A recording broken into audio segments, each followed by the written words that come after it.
Hello everyone, myself Awadhesh Singh, chemistry faculty at Tagore group of education Surajgarh. और आज के इस वीडियो लेक्चर में यहाँ पर हम बात करने जा रहे हैं प्रतियोगी इलेक्ट्रॉन स्थानांतरण अभिक्रियाओं के बारे में, जिन्हें हम कहते हैं कॉम्पिटिटिव इलेक्ट्रॉन ट्रांसफर रिएक्शंस। और जो ये टॉपिक है इसके बारे में बात करने से पहले एक बात आप ध्यान रखेंगे, हम करेंगे क्या, सबसे पहले आप यहाँ पर क्या लेंगे कि जो जिंक धातु है, जिंक मेटल है, उसकी आप यहाँ पर पतली छड़ लेंगे। और जो आप यहाँ पर जिंक की या जिंक मेटल की जो पतली छड़ लेंगे, उस छड़ को आप डुबोएंगे किसमें, कॉपर नाइट्रेट के विलयन में। तो देखिए मैंने यहाँ पर ये लिखा Cu और ये हो गया NO3 का होल ट्वाइस, और इसको कर दिया ब्रैकेट में बंद, और ये हो गया आपका कॉपर नाइट्रेट का क्या लिया आपने यहाँ पर, यहाँ लिया है आपने विलयन। और जो ये कॉपर नाइट्रेट है इसमें आप जानते हैं Cu पर होता है +2 चार्ज, और जो नाइट्रेट आयन है इस पर यहाँ होगा -2 चार्ज। तो आप देखेंगे कि जब आपने जिंक की पतली छड़ को कॉपर नाइट्रेट के विलयन में जब डुबोएंगे तो आप पाएंगे कि 1 घंटे पश्चात आफ्टर 1 आवर होगा क्या कि जो ये जिंक की जो पतली छड़ है, इसकी पतली छड़ पर होगा क्या, यहां पर आप देखेंगे कोएटेड हो जाएगा रेडिस मेटालिक कॉपर। यानी कहने का अर्थ यह है कि यहां पर लाल रंग का जो कॉपर धातु की जो परत होगी वो क्या हो जाएगी, जिंक की जो छड़ है उस पर जमा हो जाएगी, इकट्ठा हो जाएगी। कितने समय पश्चात, 1 घंटे के पश्चात। अब आप देखेंगे कि शुरुआत में जब आपने यहां पर जिंक को डुबोया था किसमें, कॉपर नाइट्रेट के विलयन में, तो जो इसका जो कलर था ये कैसा था, इसका कलर था ब्लू कलर यानी नीला रंग था। लेकिन जब 1 घंटे पश्चात जिंक की जो छड़ है उस पर कॉपर धातु की जो परत है वो जब जमा हो जाएगी तो होगा क्या कि इसका जो शुरुआत का जो ब्लू कलर था, नीला रंग था, वो यहाँ पे क्या हो जाएगा, वैनिश हो जाएगा। यानी जो ब्लू कलर होगा वो यहाँ पर क्या हो जाएगा, गायब हो जाएगा। और जो मैंने यहाँ पर ये आपको प्रोसेस बताया है इसको हम समझते हैं अब एक डायग्राम के थ्रू, एक चित्र के द्वारा। जैसा मैंने अभी आपको ऊपर बताया, हम करते क्या हैं कि सबसे पहले आप देख रहे हैं प्रारंभिक अवस्था में हमने क्या किया कि यहाँ पर जो ये आप देख रहे हैं ये क्या है, ये तो है जिंक धातु की छड़, और यहाँ पर जो आपने विलयन लिया है वो लिया है किसका, कॉपर नाइट्रेट का। यानी कहने का अर्थ ये है कि कॉपर नाइट्रेट के विलयन में आपने क्या किया, जिंक की छड़ को आपने डुबोया। ये तो है आपकी प्रारंभिक अवस्था। लेकिन आप देखेंगे कि धीरे धीरे क्या होगा, समय जैसे बढ़ेगा वैसे वैसे जो उसका जो गहरा नीला रंग है उसकी तीव्रता में कमी आती जाएगी, और यहाँ पर आपको क्या मिलेगा, हल्का नीला रंग हो जाएगा। और यह अवस्था जो होगी ये कहलाएगी मध्यवर्ती अवस्था। और फिर आप देखेंगे कि लास्ट में फाइनली होगा क्या कि कॉपर नाइट्रेट में का जो विलयन आपने लिया था उसमें जो Cu+2 आयन थे उनका क्या होगा, कॉपर में हो जाएगा निक्षेपण। और अंतिम अवस्था में देखेंगे आप कि जो जिंक की छड़ होगी उस पर होगा क्या, कॉपर का निक्षेपण हो जाएगा। और यहाँ पर आप देखेंगे कि इस अवस्था में जो गहरा नीला रंग था वो क्या हो जाएगा, यहाँ पर डिसअपीयर हो जाएगा, वेनिश हो जाएगा, गायब हो जाएगा। अब जो ये प्रोसेस मैंने आपको यहाँ पर डायग्राम के थ्रू बनाया है, समझाया है, इसको हम यहाँ पर की जो केमिकल रिएक्शन है उसके बारे में हम यहाँ पर बात करेंगे कि आखिर जो यहाँ पर केमिकल रिएक्शन होगी वो यहाँ पर किस प्रकार से होगी। अब यहाँ पर हम बात करेंगे कि जब आपने आपने जिंक की छड़ को कॉपर नाइट्रेट के विलयन में आपने डुबोया था तो उसका जो ब्लू कलर था डिसअपीयर हो गया था। उसकी जो केमिकल रिएक्शन है वो देखिए। सबसे पहले देखिए मैंने यहाँ पर ये लिखा Zn, और आप जानते हैं जिंक की आपने छड़ ली है तो ये तो है सॉलिड स्टेट में, और यहाँ पर आपने क्या ले लिया, यहाँ लिया आपने Cu+2 आयन, और आप जानते हैं कि ये जो Cu+2 आयन है ये प्रेजेंट है किसमें, शुरुआत में मैंने बताया था कॉपर नाइट्रेट में, और आपने वहाँ पर आपको ध्यान है कॉपर नाइट्रेट का लिया था आपने जब विलयन, तो यहाँ पर जो है आयन होंगे ये यहाँ पर क्या होंगे, एक्वस फॉर्म में होंगे, जलीय रूप में होंगे। और जब यहाँ पर दोनों की रिएक्शन होगी तो देखिए यहाँ पर होगा क्या, तो यहाँ पर आप देखेंगे कि जो ये जिंक है, जिंक ये यहाँ पे क्या करेगा, ये यहाँ पे 2 इलेक्ट्रॉन को करेगा निष्कासित, यानी जिंक होगा वो तो यहाँ पर कन्वर्ट हो जाएगा Zn+2 आयन में, और यहाँ पर जो है Zn+2 आयन होंगे ये किस फॉर्म में होंगे, यहाँ पर ये यहाँ पर एक्वस फॉर्म में होंगी। अब होगा क्या कि यहाँ पर जो Cu+2 आयन है ये क्या करेंगे, ये 2 इलेक्ट्रॉन को यहाँ पे ग्रहण करेंगे और ये कन्वर्ट हो जाएगा यहाँ पर किसमें, Cu में, यानी कॉपर में कन्वर्ट हो जाएंगे, और ये यहाँ पर जो होगा ये होगा किसमें, ये होगा सॉलिड स्टेट में होगा। अब यहाँ देखिए जो ये रिएक्शन लिखी है इसमें आप देख रहे हैं कि जो ये जिंक है, जिंक जब कन्वर्ट होगा Zn+2 में तो ये करेगा क्या, यहाँ पर ये यहाँ पर करेगा 2 इलेक्ट्रॉन का निष्कासन, और यहाँ पे आप देखेंगे कि यहाँ पर हो क्या रहा है, यहाँ पर हो रहा है 2 इलेक्ट्रॉन का हो रहा है निष्कासन, और आप जानते हैं इलेक्ट्रॉन का जो निष्कासन है उसको हम कहते क्या हैं, उसको हम कहते हैं ऑक्सीडेशन, यानी ऑक्सीकरण। यानी कहने का अर्थ ये हो गया कि जिंक का Zn+2 में कन्वर्जन, परिवर्तन, ये तो क्या है, प्रोसेस है, ये प्रोसेस है कौन सा, ऑक्सीकरण का। लेकिन यहाँ पे आप देखेंगे कि जो Cu+2 आयन है जो प्रेजेंट है कॉपर नाइट्रेट सॉल्यूशन में, और ये Cu+2 आयन ये कन्वर्ट होंगे Cu में, यानी यहाँ पर आपको ध्यान है कि जो जिंक की जो आपने छड़ ली थी उस पर कॉपर जो एक धातु है उसका लाल रंग जो है वो क्या हो गया, अवक्षेपित हो गया था जिंक के ऊपर, कौन, कॉपर।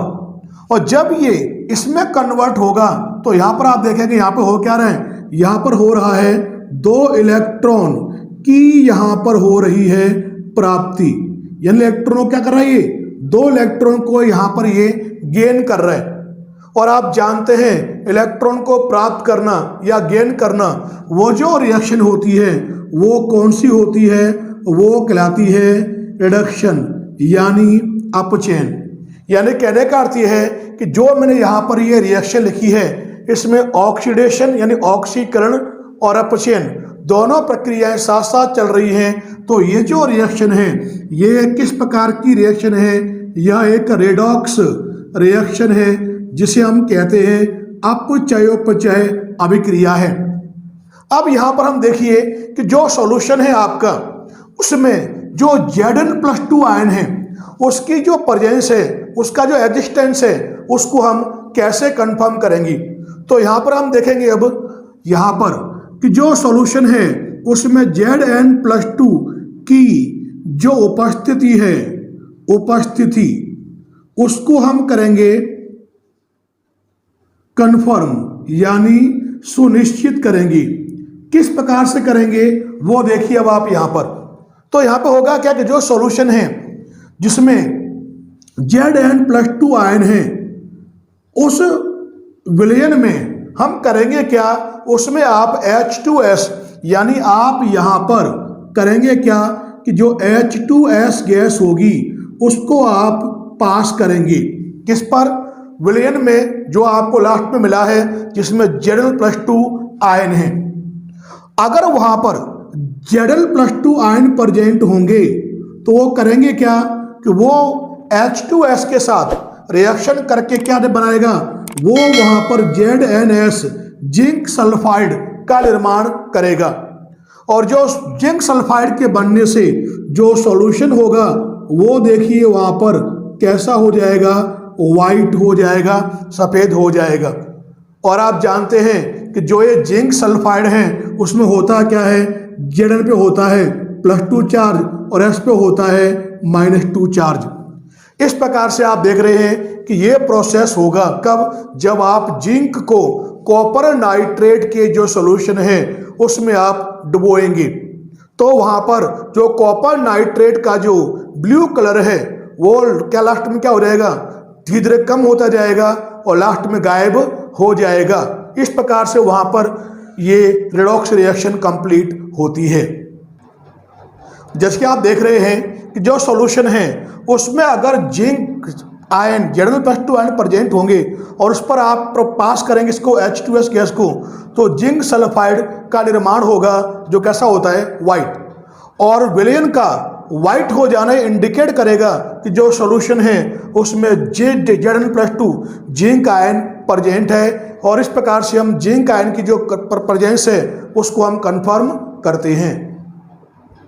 अब यहाँ पर हम क्या करेंगे कि आप यहाँ पर लेंगे जिंक सल्फेट का, आप लेंगे सॉल्यूशन, यानी आप यहाँ पर जिंक सल्फेट का लेंगे विलयन।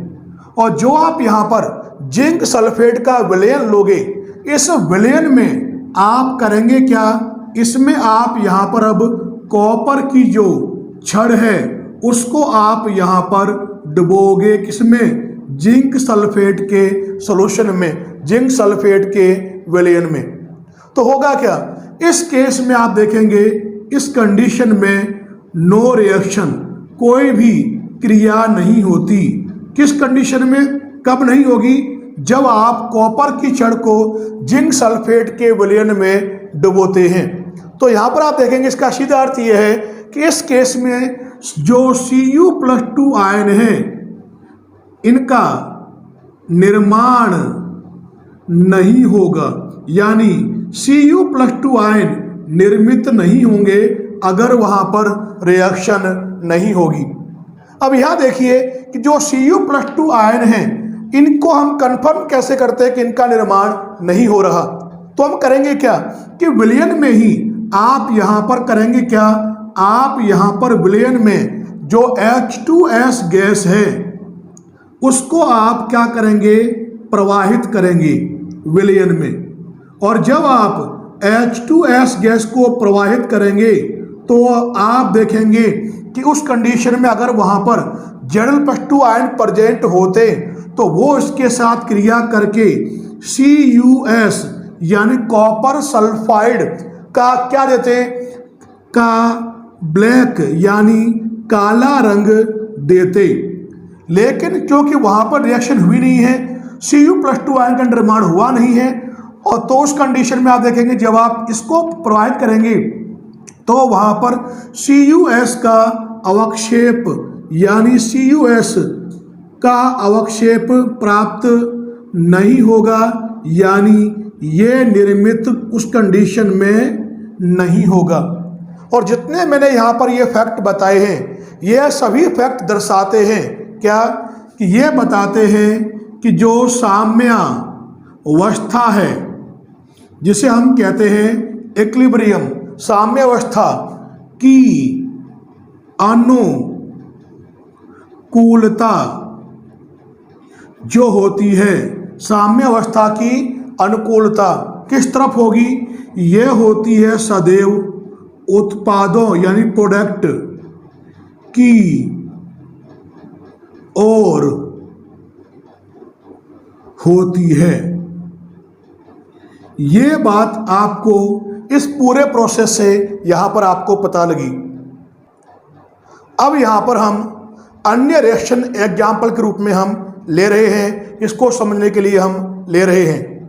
उसमें हम करेंगे क्या, अब आप देखेंगे कि जो कॉपर धातु की जो छड़ है, अब आप इस छड़ को डुबोएंगे किसमें, AgNO3 सिल्वर नाइट्रेट के जो विलयन है उसमें आप डुबोएंगी। और आप जानते हैं कि जो सिल्वर नाइट्रेट है उसमें कौन कौन से होते हैं आयन, उसमें होते हैं Ag+ और NO3-। तो यहाँ पर आप देखेंगे कि जब आप कॉपर की जो छड़ है उसको सिल्वर नाइट्रेट के विलयन में डुबोते हैं तो होगा क्या, धीरे धीरे जो ब्लू कलर है वो अपीयर होगा, यानी नीला रंग धीरे धीरे उत्पन्न होगा। और अंतिम अवस्था में आप देखेंगे कि जो विलयन का जो रंग है वो Cu+2 आयन के निर्माण के कारण से वो कैसा हो जाएगा, गहरा नीला हो जाएगा, जिसको हम डायग्राम के थ्रू हम समझेंगे। अब यहाँ पर हम बात कर रहे हैं कि जो कॉपर की जो छड़ है उसको हम सिल्वर नाइट्रेट AgNO3 विलयन में हम क्या करते हैं, डुबोते हैं। तो देखिए मैंने यहाँ पे प्रारंभिक अवस्था में आप देख रहे हैं कि ये तो है कॉपर की छड़, और जो ये कॉपर की छड़ है इसको आपने डुबोया, और ये जो विलयन आप देख रहे हो ये किसका विलयन है, ये होता है सिल्वर नाइट्रेट यानी AgNO3 का विलयन होता है। लेकिन जैसे जैसे समय आगे बढ़ेगा वैसे वैसे होगा क्या कि नीला जो रंग है वो विकसित होगा, और जो मध्यवर्ती अवस्था होगी उसमें आप देखेंगे कि विलयन का जो रंग है वो कैसा हो जाएगा, ये हो जाएगा हल्का नीला। और फिर जब टाइम आगे बढ़ेगा तो जो हल्का नीला कलर है उसमें होगा क्या कि जो नीला रंग है उसकी जो इंटेंसिटी है, नीले रंग की जो तीव्रता है वो बढ़ती जाएगी, और अंतिम अवस्था में आप देखेंगे कि जो यहाँ पर विलयन है वो कैसा हो जाएगा, गहरा नीला हो जाएगा, क्योंकि यहाँ पर जो Cu+2 आयन है वो इसमें क्या होंगे, प्रेजेंट होंगे, उपस्थित होंगे।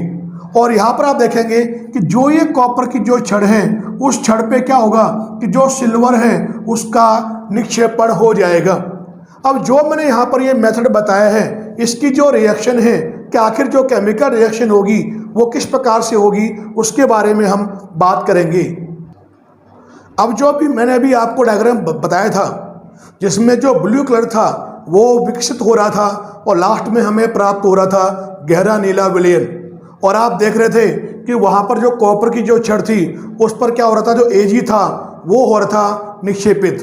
तो उसकी जो केमिकल रिएक्शन देखिए, सबसे पहले आपने क्या लिया, ये लिया आपने यहाँ पर Cu, क्योंकि आप जानते हैं आपने वहाँ पर कॉपर की छड़ काम में ली थी, और ये जो Cu होगा ये क्या होगा, सॉलिड स्टेट में होगा। और आप जानते हैं इस छड़ को आपने डिप किया है, डुबोया किसमें, सिल्वर नाइट्रेट के विलयन में। और आप जानते हैं कि जो सिल्वर नाइट्रेट है उसमें जो आयन प्रेजेंट होते हैं वो होता है Ag+, और ये जो Ag+ आयन होंगे ये किस रूप में होंगे, एक्वस फॉर्म में होंगे। तो मैंने यहाँ पे क्या लिए, 2 Ag+ लिख दिए। अब जब इन दोनों की रिएक्शन होगी तो आप देखेंगे यहाँ पर होगा क्या कि जो ये Cu है, कॉपर है, ये क्या करेगा, यहाँ पर ये 2 इलेक्ट्रॉन को करेगा निष्कासित, और ये यहाँ पर कन्वर्ट हो जाएगा Cu+2 में, और ये आ जाएगा यहाँ पर एक्वस फॉर्म में, जलीय रूप में। और बिल्कुल सेम आप देखोगे यहाँ पर कि ये जो होगा, यहाँ पर जो Ag+ आयन है ये यहाँ पे क्या करेगा, 2 इलेक्ट्रॉन को गेन करेगा, 2 इलेक्ट्रॉन को प्राप्त करेगा, और ये यहाँ पे क्या देगा, ये हो जाएगा 2 और ये हो जाएगा Ag, ये यहाँ पे क्या होगा, सॉलिड स्टेट में होगा। तो यहाँ जो आप देख रहे हैं कि ये जो रिएक्शन है ये प्रोसीड होगी कब, जब आप कॉपर धातु की छड़ को आप सिल्वर नाइट्रेट में डुबोएंगे। तो यहाँ पर आप देख रहे हैं कि लास्ट में आप देखा था कि जो ब्लू कलर आया था वो आया था Cu+2 आयन की उपस्थिति के कारण, और वहाँ पर देखा था आपने कॉपर की जो छड़ थी उस पर जो Ag था वो क्या हो गया था, निक्षेपित हो गया था, यानी उसकी जो रोड थी कॉपर की उस पर ये अवक्षेपित हो गया था, कौन, सिल्वर। तो यहाँ देखेंगे कि Cu का Cu+2 में जो परिवर्तन है ये जो आप देख रहे हो इसमें हो क्या रहा है, इसमें हो रहा है, कर क्या रहा है, ये 2 इलेक्ट्रॉन जो है उनका यहाँ पर हो रहा है निष्कासन। और आप जानते हैं कि इलेक्ट्रॉन का जो निष्कासन है उस प्रोसेस को हम कहते क्या है, उसको हम कहते हैं ऑक्सीकरण, ऑक्सीडेशन। यानी Cu+2 में हो क्या रहा है, ऑक्सीकरण। और यहाँ पर आप देखेंगे कि जो Ag+ आयन है ये कन्वर्ट हो रहा है इसमें, और ये कब कन्वर्ट होगा, जब यहाँ पर ये 2 इलेक्ट्रॉन को ये गेन करेगा। तो यहाँ पर आप देख रहे हैं इसमें क्या होगा, क्या इसमें होगा कि ये 2 इलेक्ट्रॉन को क्या कर रहा है, यहाँ पर ये यहाँ पर ग्रहण कर रहा है, प्राप्त कर रहा है, गेन ऑफ 2 इलेक्ट्रॉन। इलेक्ट्रॉन का जो गेन है उस प्रोसेस को हम क्या बोलते हैं, उसको हम कहते हैं रिडक्शन यानी अपचयन। तो आप देख रहे हैं इसमें ऑक्सीकरण और अपचयन दोनों क्रियाएं साथ साथ चल रही हैं। तो ये भी कैसी रिएक्शन है, ये भी एक रिडॉक्स रिएक्शन है, यानी अपचयोपचय अभिक्रिया है। और इस रिएक्शन में आपने देखा कि जो कॉपर है वो क्या कर रहा है, Ag जो है सिल्वर है उसको क्या कर रहा है, ये इलेक्ट्रॉन दे रहा है। अब यहां पर हम क्या करेंगे कि जो कोबाल्ट धातु है उसकी छड़ को आप निकिल सल्फेट विलयन में डुबोएंगे। तो जैसे कि आप जानते हैं कि जो निकिल सल्फेट होता क्या है, ये है NiSO4, और जो निकिल सल्फेट है उसमें कौन कौन से होते हैं आयन, Ni+2 और SO4-2, ये चार्ज प्रेजेंट होते हैं इनमें। तो देखिए आप यहाँ पर इस कंडीशन में जो यहाँ पर केमिकल रिएक्शन होगी वो देखिए। तो देखिए सबसे पहले मैंने यहाँ पे क्या लिखा, ये लिया मैंने यहाँ पे कोबाल्ट, और ये जो कोबाल्ट है ये यहाँ पे क्या होगा, सॉलिड स्टेट में होगा। अब आप जानते हैं कोबाल्ट की जो छड़ है उसको आपने डुबोया था किसमें, निकिल सल्फेट के विलयन में। तो यहाँ पे बताओ कौन सा आयन होगा, ये होगा Ni+2 आयन है। लेकिन जो ये Na+2 आयन है ये यहाँ पे किस फॉर्म में होगा, ये यहाँ पर एक्वस फॉर्म में होगा। अब देखिए आप यहाँ पर दोनों की जो रिएक्शन होगी वो यहाँ पर किस प्रकार से होगी। तो यहाँ देखेंगे आप कि जो ये कोबाल्ट है ये करेगा क्या, यहाँ पर ये यहाँ पे 2 इलेक्ट्रॉन को निष्कासित करेगा। तो ये यहाँ पे क्या देगा, ये देगा यहाँ पर CO+2 कोबाल्ट आयन, और जो ये कोबाल्ट आयन यहाँ पे होंगे ये यहाँ पे क्या होंगे, ये एक्वस फॉर्म में होंगे, जलीय फॉर्म में होंगे। अब होगा क्या कि जो यहाँ पे Na+2 आयन है ये क्या करेंगे, ये 2 इलेक्ट्रॉन को गेन करेंगे, 2 इलेक्ट्रॉन को ग्रहण करेंगे। तो जब ये 2 इलेक्ट्रॉन ग्रहण करेंगे तो ये यहाँ पे क्या देगा, ये यहाँ पे देगा निकिल, और ये जो होगा यहाँ पे निकिल ये यहाँ पे क्या होगा, सॉलिड स्टेट में होगा। अब जो मैंने यहाँ पर ये रिएक्शन लिखी है इसमें आप देख रहे हैं इसमें होगा क्या कि जो कोबाल्ट है ये हो रहा है CO+2 में चेंज। तो इसमें हो क्या रहा है, इसमें भी आप देखेंगे कि 2 इलेक्ट्रॉन का यहाँ पे हो रहा है क्या, निष्कासन। और आप जानते हैं कि इलेक्ट्रॉन का जो निष्कासन है उसको हम कहते हैं क्या है, वो कहलाता है ऑक्सीडेशन, ऑक्सीकरण। अब यहाँ पर जो निकिल आयन है Na+2 ये कन्वर्ट हो रहा है किसमें, निकिल में। तो इसमें कन्वर्जन जो हो रहा है इसमें होगा क्या, कब होगा कन्वर्ट, जब यहाँ पर ये 2 इलेक्ट्रॉन क्या करेगा, ग्रहण करेगा। तो यहाँ पे आप देखेंगे होगा क्या, यहाँ पर 2 इलेक्ट्रॉन को ये क्या कर रहा है, यहाँ पर ये ग्रहण कर रहा है, गेन कर रहा है।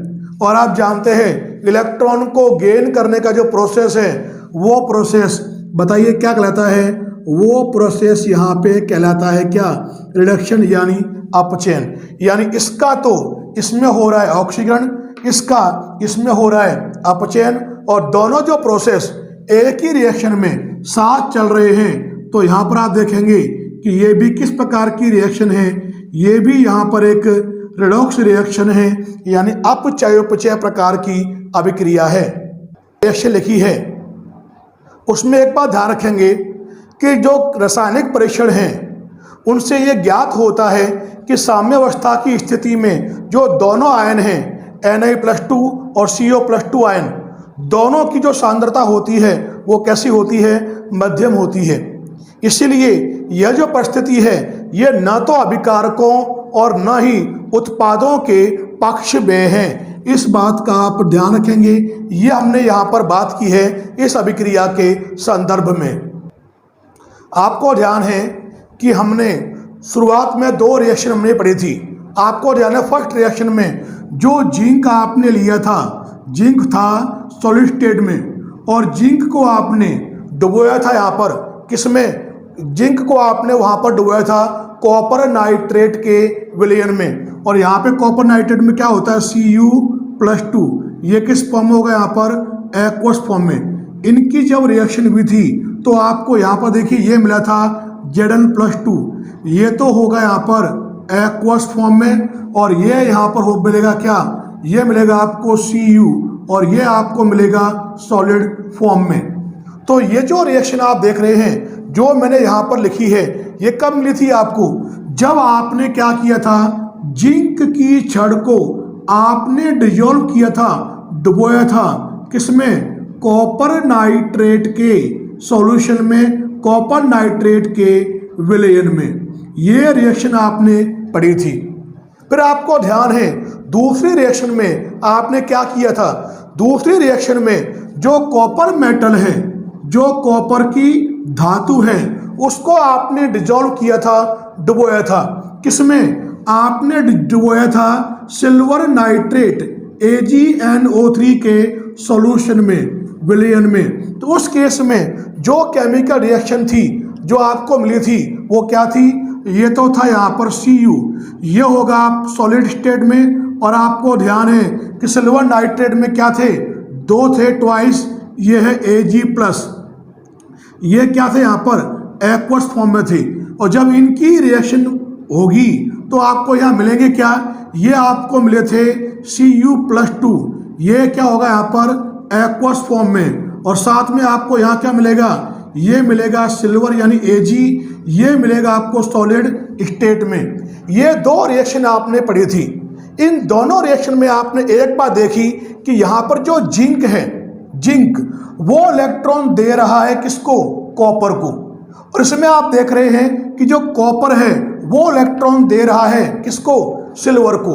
यानी कहने का अर्थ है कि इन दोनों रिएक्शन से आपको यहाँ पर क्या पता लगा कि यहाँ पर इलेक्ट्रॉन निष्काशन, इलेक्ट्रॉन रिलीजिंग, इलेक्ट्रॉन निष्काशन क्षमता का जो क्रम है वो आपको यहाँ पर पता लगा। तो यहाँ पे मैंने बताया था कि जो ये फर्स्ट रिएक्शन है, इस फर्स्ट रिएक्शन में हो क्या रहा है, इसमें आप देख रहे हैं कि जो जिंक है, जो Zn है, वो तो इलेक्ट्रॉन दे रहा है किसको, कॉपर को। और दूसरे में आप देख रहे हैं कि जो कॉपर है वो इलेक्ट्रॉन दे रहा है किसको, सिल्वर को यानी Ag को। तो इन तीनों में अगर आप कंपेयर करें तो यहाँ पर आप ध्यान रखेंगे कि इन तीनों में सबसे ज़्यादा इलेक्ट्रॉन निष्कासन की जो क्षमता होगी, इलेक्ट्रॉन रिलीजिंग की जो टेंडेंसी होगी वो किसकी होगी, जिंक की। तो यहाँ पे जिंक की इलेक्ट्रॉन निष्कासन की क्षमता होगी सबसे ज़्यादा और जिंक की तुलना में कम किसकी होगी, कॉपर की। तो यहाँ लिखा मैंने यहाँ पर Cu, क्योंकि आपने देखा था कि जिंक इलेक्ट्रॉन दे रहा था कॉपर को। अब फिर आपको ध्यान है इस रिएक्शन में आप देख रहे हैं कि जो कॉपर है वो इलेक्ट्रॉन दे रहा है किसको, Ag को। तो यहाँ कॉपर की तुलना में जो Ag है उसकी इलेक्ट्रॉन निष्कासन की क्षमता क्या हो जाएगी, Ag की कम। तो यहाँ जो तीनों का जो मैंने यहाँ पे क्रम लिखा है ये किसका क्रम है, ये है इलेक्ट्रॉन निष्कासन क्षमता का क्रम है। तो यहाँ पर आप देखेंगे कि इस प्रकार जो विभिन्न धातुओं को उनकी इलेक्ट्रॉन निष्कासन क्षमता के क्रम में हम करते हैं अरेंज। किस क्रम के, किसके आधार पर, उनकी इलेक्ट्रॉन निष्कासन क्षमता के क्रम के आधार पर हम करते हैं उनको अरेंज। जैसे मैंने यहाँ पे तीनों को अरेंज किया है तो जो हमें क्रम प्राप्त होता है, जो हमें श्रेणी या सीरीज प्राप्त होती है उसको हम कहते हैं धातु सक्रियता सीरीज, मेटल एक्टिविटी सीरीज, या हम कहते हैं विद्युत रासायनिक सीरीज, इलेक्ट्रोकेमिकल सीरीज कहते हैं। और यहाँ पर आप ध्यान रखेंगे कि विभिन्न धातुओं के बीच इलेक्ट्रॉनों की जो प्रतियोगिता होती है उसकी सहायता से ऐसे सेल को हम निर्मित कर सकते हैं जो विद्युत ऊर्जा के स्रोत हों।